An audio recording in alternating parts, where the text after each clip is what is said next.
Okay, hello everyone, and welcome back again to Humanities Adda. And this is the second lecture of your chapter in which we were talking about power sharing, and we are about to discuss the topic, or you can say the fate of Sri Lanka and what happened in Sri Lanka. So here is Sri Lanka and what all was happening in Sri Lanka. We will be discussing it now. Sri Lanka, if you see, it emerged as an independent country in 1948. Okay. Now, the leaders of the Sinhala community sought to secure dominance over government by virtue of their majority. So, as we, suspected in the previous paragraphs, or you can say in the previous lecture, that the majority would try to dominate the minority. That was happening in Sri Lanka. Okay, so the Sinhala community, because they were in the majority, they tried to secure dominance over the government since they were in majority. And as a result, the democratically elected government adopted a series of majoritarian measures to establish Sinhala supremacy.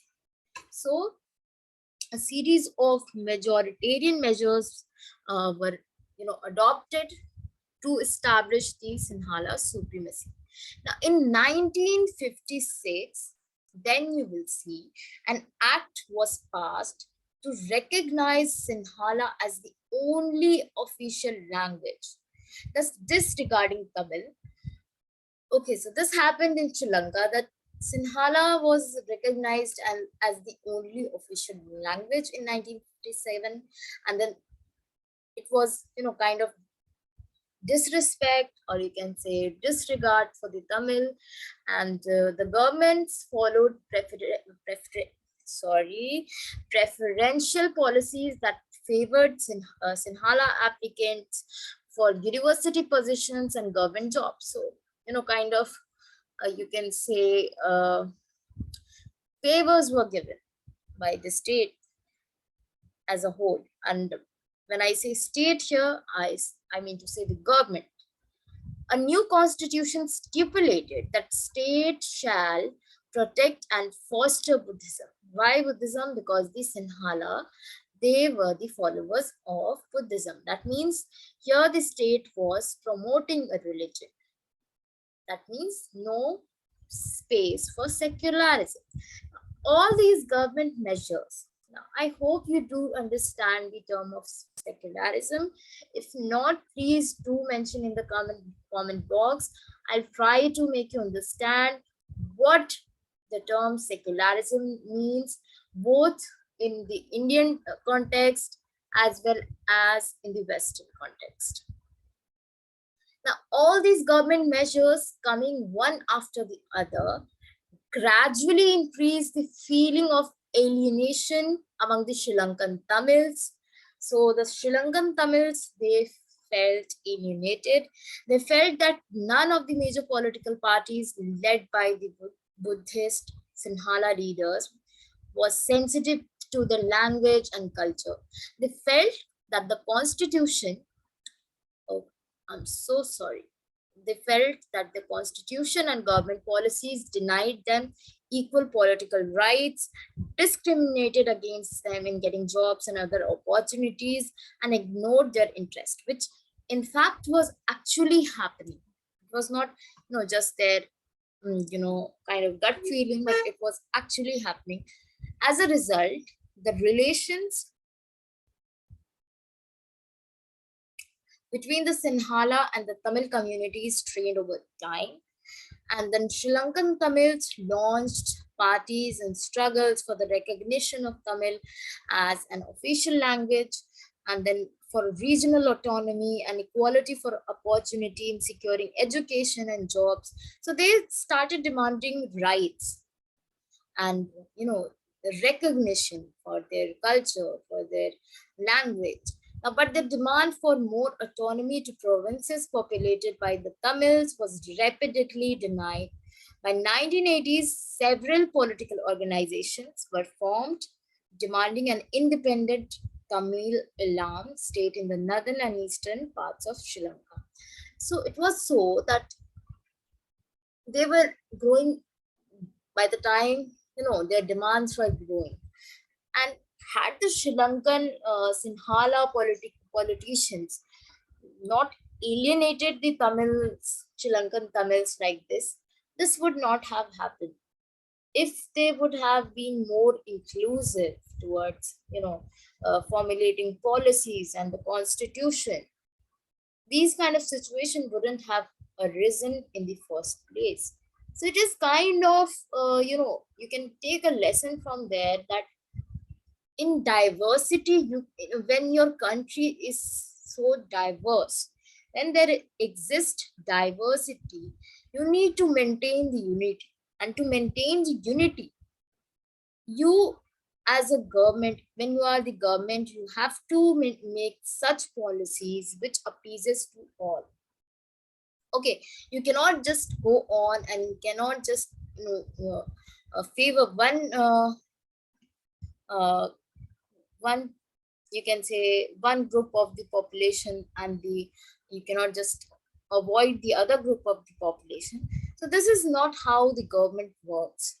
And it is to learn that if you are ignoring the another group, they will revolt ultimately. And to maintain harmony and to maintain peace, you should be, the government should be neutral at least. And looking at the present scenarios, if you are kind of understanding, and you do understand this grave situation of a country, you you will understand how we need to approach, what should be the approach as an individual, and what are your duties and what are your rights, kind of, as an citizen. There are certain rights and that you are bestowed by the constitution, and there are certain duties that you need to. Okay, so you should keep that in mind. But anyways, now the distrust between the two communities turned into widespread conflict. So where there is distrust, there will be conflict. Okay, and widespread conflict kind of things will take place, and then it will be civil war, and then there will be killings. Then you can say that your human capital, it will be destroyed. Then many families were forced to leave the country as refugees, and many more lost their livelihoods. So it kind of, people are losing their livelihood. So it's like destruction of the economy, and demographic dividend, if you see, it's an economic term. You will learn it later on, but it's kind of the younger population contributing to the economy if they are employed in the economy, younger people contributing to the GDP if they are employed in the economy. So that is the thing, but they are being killed over here. So your demographic dividend, obviously it's decreasing by these kind of civil war. And why these kind of civil war? Because the government is not being inclusive. They are just ignoring, and they are formulating such kind of policies. So you're harming your own economy, you're harming your own country by doing such things. So all these things can be learned from here. And even though nothing is written here, what needs to be learned and what need not to be learned from here, but certain conclusions can be made from here.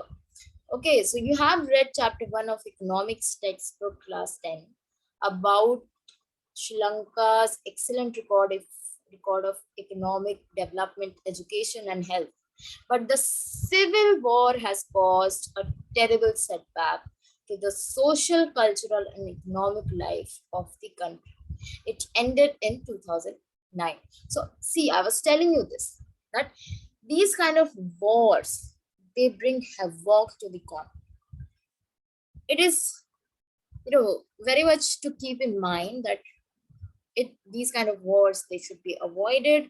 And to avoid these kind of wars, civil wars, wars that, you know, exist, that takes place between two kinds of communities, social harmony should exist in the country between communities. Communal violence should not take place. So, this is it for the second lecture. So, in the third lecture, we will be discussing about the accommodation in Belgium, and then whatever topics are there next. Okay, so bye then. To like, share, and subscribe to our YouTube channel if you like this video.